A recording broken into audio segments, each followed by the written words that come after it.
మీ మోకాల నొప్పులకు ఎటువంటి సర్జరీ లేకుండా ఎపియాన్ పెయిన్ క్లినిక్ అందిస్తున్న అత్యాధునిక చికిత్స. డయాబెటీస్ ఉన్న వాళ్ళు పెరుగు తీసుకోవచ్చండి? Thank you. It is a very, very good question. చాలా మందికి అనుమానం ఉంటుంది. పెరుగు తీసుకోవచ్చా? తీసుకుంటే ఏమి ఇబ్బందవుతుంది? అంటే ఎలాంటి టైంలో తీసుకోవాలి?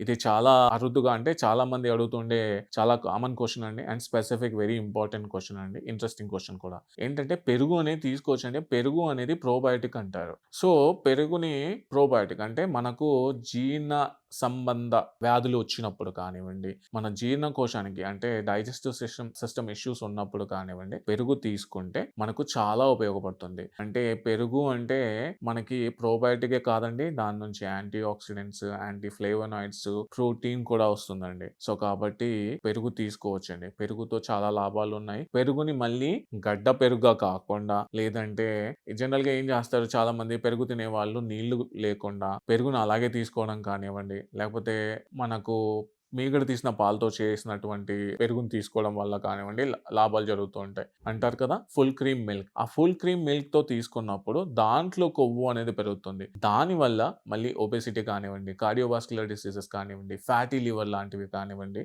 జరుగుతూ ఉంటాయి. కాబట్టి అలా తీసుకోకుండా మనము పెరుగుని మజ్జిగ రూపంలో కానివ్వండి, అంటే పెరుగుని డైల్యూట్ చేసి తీసుకున్నప్పుడు అది మంచిదండి. అలా కాకుండా పెరుగుని చాలా మంది ఏం చేస్తుంటారంటే చాలా విధాలుగా యూజ్ చేస్తూ ఉంటారు.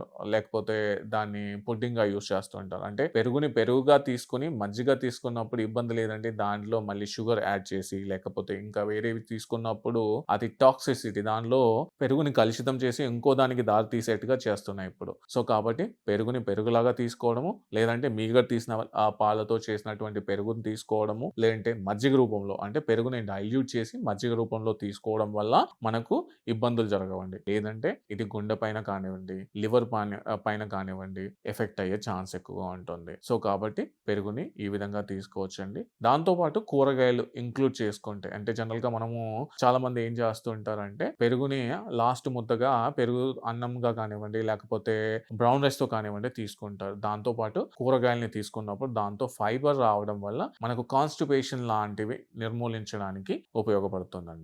సో పెరుగుని అంటే మనం మజ్జిగ రూపంలో తీసుకున్నప్పుడు ఎటువంటి ప్రాబ్లం ఉండదు అంటారు. కానీ మజ్జిగను కూడా చాలా పల్చగా చేసుకోవాలండి.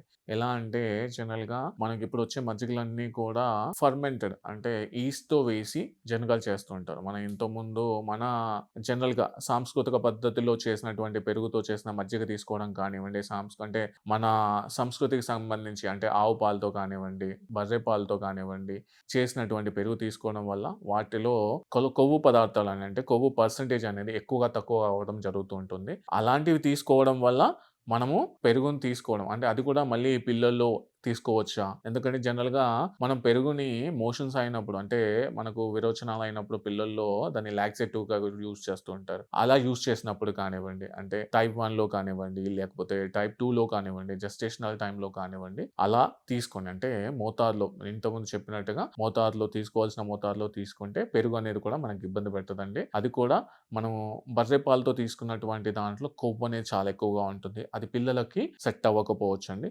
దాని గురించి మనం వైద్యుల సలహా తీసుకొని ఆ మేరకు తీసుకుంటే మనకు చాలా బావుంటుంది. Thank you.